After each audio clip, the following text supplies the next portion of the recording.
Om Shanti. Good morning बाबा।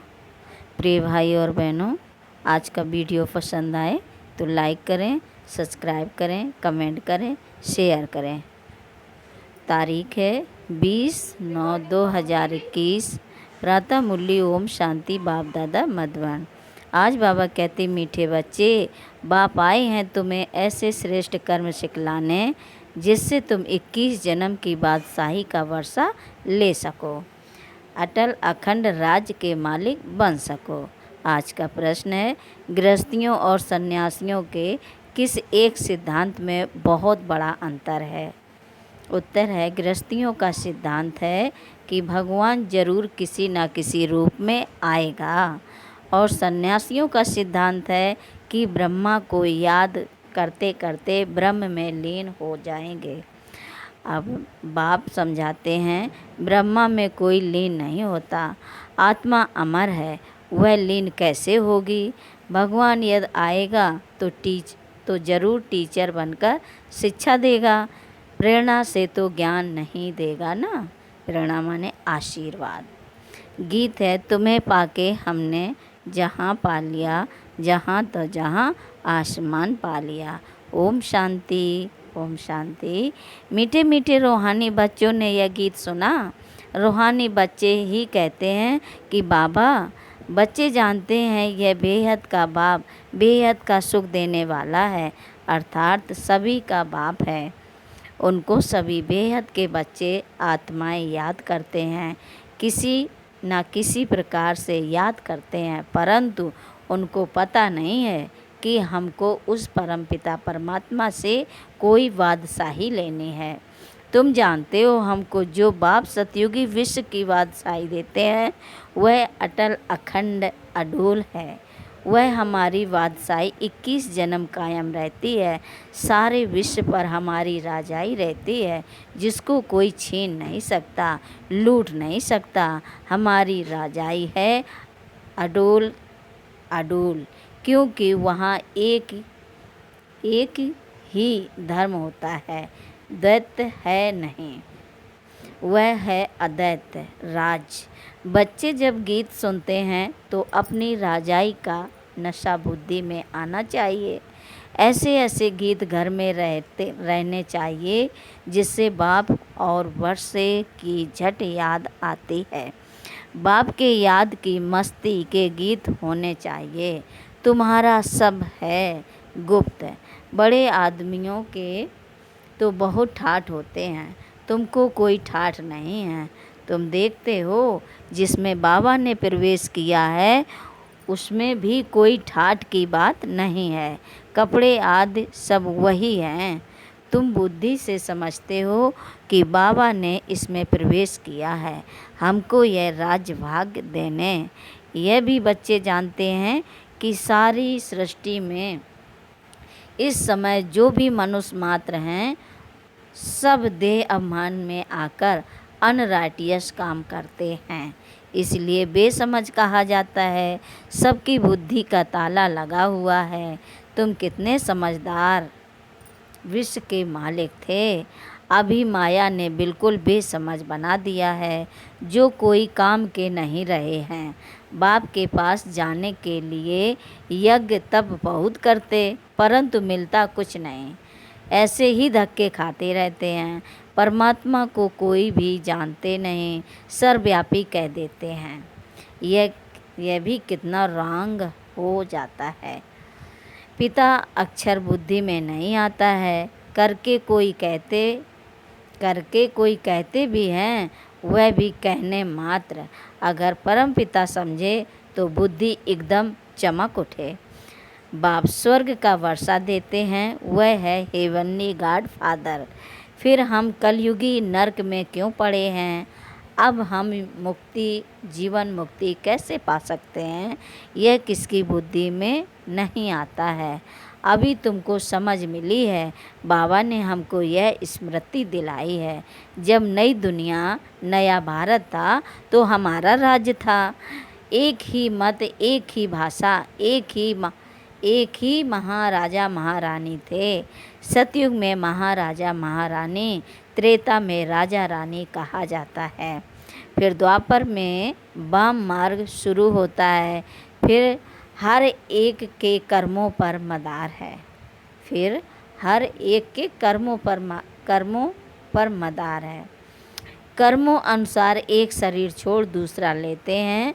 अभी बाप कहते हैं मैं तुमको ऐसे कर्म सिखाता हूँ जो 21 जन्म बाद शाही ही पाते रहेंगे। बल वहाँ भी हद का बाप मिलता है, परंतु वहाँ यह ज्ञान नहीं रहता कि यह राजाई का वर्षा बेहद के बाप का दिया हुआ है। फिर द्वापर से रावण राज शुरू होता है तो विकारी संबंध हो जाता है। फिर जैसे जैसे कर्म वैसा फल मिलता है। देवता वाम मार्ग में चले जाते हैं। फिर सतयुग का सब खलास हो जाता है। फिर कर्मों अनुसार जन्म लेते हैं। भारत में पूज्य राजाएं थे तो पुजारी राजाएं भी थे। सतयुग में राजा रानी और प्रजा सब पूज्य होते हैं। फिर जब द्वापर में भक्ति शुरू होती है तो यथा राजा रानी तथा प्रजा पुजारी बन जाते हैं। बड़े राजा जो सूरवंशी थे वही पुजारी बन जाते हैं। फिर वैश्यवंशी बन जाते हैं। अभी तुम वाइसलेश बनते हो, उसकी प्रारब्ध फिर 21 जन्म चलती है। फिर भक्ति मार्ग शुरू होता है।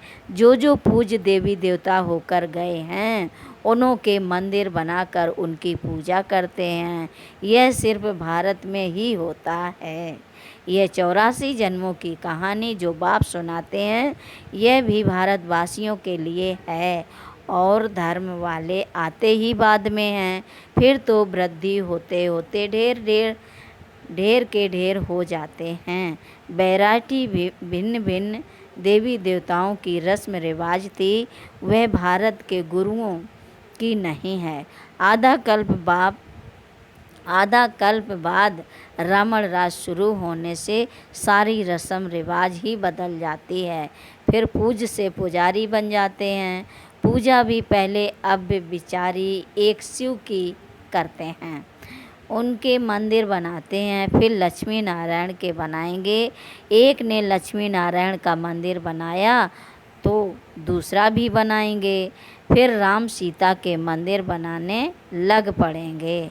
फिर कलयुग में देखो गणेश, हनुमान, चंडिका देवी आदि के अनेक देवियों के चित्र बनाते रहते हैं। भक्ति मार्ग के लिए सामग्री भी चाहिए ना। जैसे बीज कितना छोटा होता है, झाड़ कितना बड़ा होता है, वैसे भक्ति का विस्तार हो जाता है। ढेर के ढेर शास्त्र बनाए जाते हैं। अब बाप बच्चों को कहते हैं यह भक्ति मार्ग की सामग्री सब खत्म होनी है। अब मुझ बाप को याद करो। भक्ति का प्रभाव भी बहुत है ना। कितनी खूबसूरत है। नाच तमाशा गायन कीर्तन आदि कितना खर्चा करते हैं। अभी बाप कहते हैं मुझ बाप और वर्षे को याद करो। आदि सनातन धर्म को याद करो। अनेक प्रकार की भक्ति तुम जन्म जन्मांतर करते आए हो। गृहस्थ धर्म वाले ही भक्ति शुरू करते हैं। सन्यासियों को तो भक्ति नहीं करनी है। यज्ञ तप दान पुण्य तीर्थ आदि यह सब गृहस्थियों का काम है, ना कि सन्यासियों का। वह है ही निर्मति मार्ग वाले। उन्हों के लिए कायदा है घरबार छोड़ जाए जंगल में रहना और ब्रह्म तत्व को याद करना। वह है ही तत्व ज्ञानी, ब्रह्म ज्ञानी। तत्व अथवा ब्रह्मा को ही ईश्वर कह देते हैं। जैसे भारतवासी असल में हैं आदि सनातन देवी देवता धर्म के, परंतु हिंदुस्तान में रहते हैं तो अपना धर्म हिंदू समझ लिया है। वैसे सन्यासी भी आत्माओं के रहने के स्थान तत्व को परमात्मा समझ लेते हैं। ब्रह्म व तत्व को ही याद करते हैं। वास्तव में सन्यासी जब सतो प्रधान है तो जंगल में जाकर रहते हैं शांति में। ऐसे नहीं कि उन्हों को ब्रह्म में जाकर लीन होना है। बाप कहते हैं यह उन्हों का मिथ्या ज्ञान है। लीन कोई हो नहीं सकते।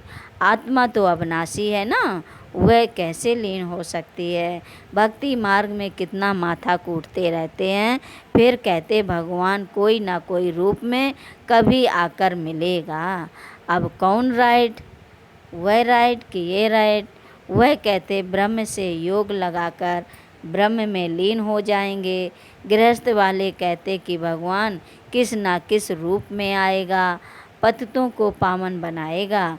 ऐसे नहीं कि ऊपर से प्रेरणा द्वारा ही सिखलाएंगे। टीचर घर बैठे प्रेरणा करेगा क्या? प्रेरणा अक्षर है नहीं, प्रेरणा माने आशीर्वाद। प्रेरणा से कोई काम नहीं होता। भल शंकर की प्रेरणा से विनाश कहा जाता है, परंतु है यह ड्रामा की नोंद। उन्हों को यह मूसल आदि बनाने ही हैं, प्रेरणा की बात ही नहीं। मनुष्य तो कह देते हैं कि भगवान की प्रेरणा से सब होता है, या कहते हैं कि शंकर की आँख खुलने से प्रलय हो गई। ये सब कहानियाँ हैं, अर्थ कुछ भी नहीं समझते हैं। किसके भी मंदिर में जाएंगे तो कहेंगे अच्युतम के शिवम जानकी बल्ले हम। अर्थ कुछ नहीं समझते। कोई भी अपने बड़ों की महिमा नहीं जानते हैं, कोई भी अपने बड़ों की महिमा नहीं जानते हैं। धर्म स्थापक को गुरु कह देते हैं, वास्तव में उनको गुरु कहना रॉन्ग है। क्राइस्ट कोई गुरु थोड़ी ही है, वो तो सिर्फ धर्म स्थापन करते हैं। गुरु उनको कहा जाता है जो सद्गति करे, वह तो धर्म स्थापन करने आते हैं। उनके पिछाड़ी उनकी वंशावली आती है। सद्गति तो किसकी करते ही नहीं, तो उनको गुरु कैसे कहेंगे? गुरु तो एक ही है जिसको सर्व का सद्गति दाता कहा जाता है। भगवान बाप ही आकर सर्व की सद्गति करते हैं, मुक्ति जीवन मुक्ति देते हैं। उनकी याद कभी किससे टूट नहीं सकते।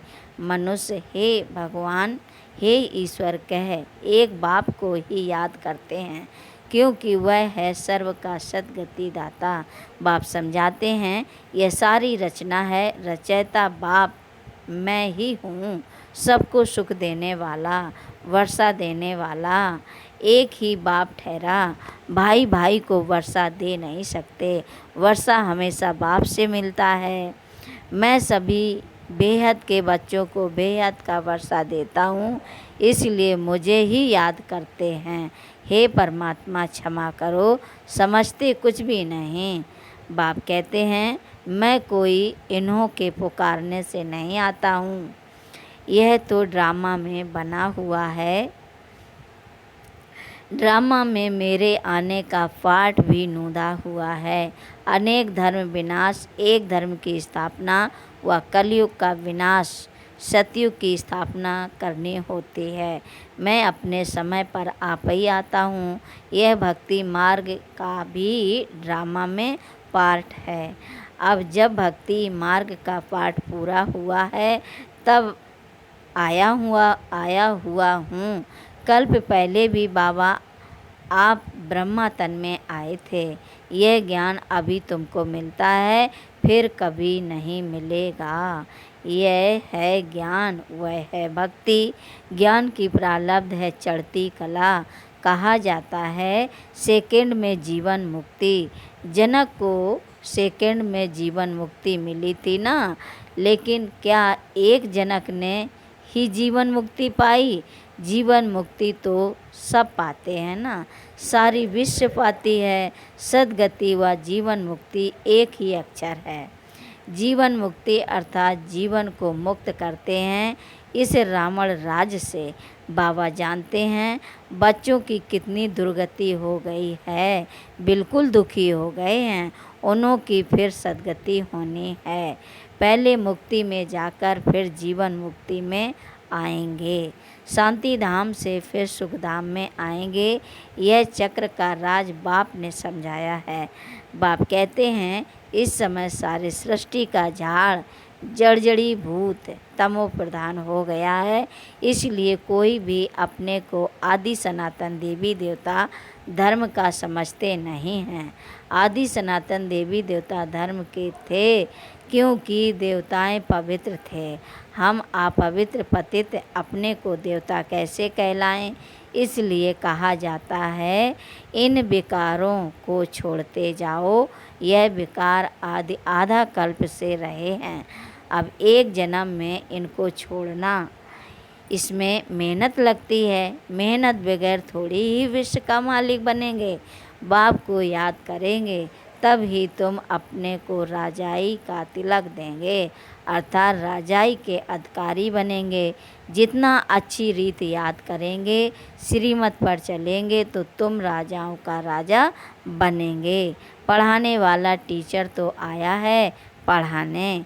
यह पाठशाला है ही मनुष्य से देवता बनने की, नर से नारायण बनने की कथा सुनाते हैं। यह कथा कितनी नामी ग्रामी है। इनको अमर कथा, सत्यनारायण की कथा, तीजरी की कथा भी कहते हैं। अब बाबा बोले, देखो गीत कितना अच्छा है। बाबा हमको विश्व का मालिक बनाते हैं। जो मालिकपना कोई लूट ना सके, कोई अर्थ क्यों आद नहीं होगी, वहाँ विघ्न की कोई बात ही नहीं। ऐसा अटल अखंड पवित्रता सुख शांति का राज तुम अभी पा रहे हो। कल्प पहले मुवाफिक हर 5000 वर्ष बाद स्वर्ग बनता है। तुम जानते हो हम सो देवता थे, फिर 84 जन्म लेते लेते आकर यह बनते हैं। फिर हम सो देवता बनेंगे। इसको कहा जाता है सुदर्शन चक्र धारी। अच्छा, मीठे मीठे शकील दे बच्चों प्रति माता पिता बाप दादा का याद प्यार और गुड मॉर्निंग। रूहानी बाप की रूहानी बच्चों को नमस्ते।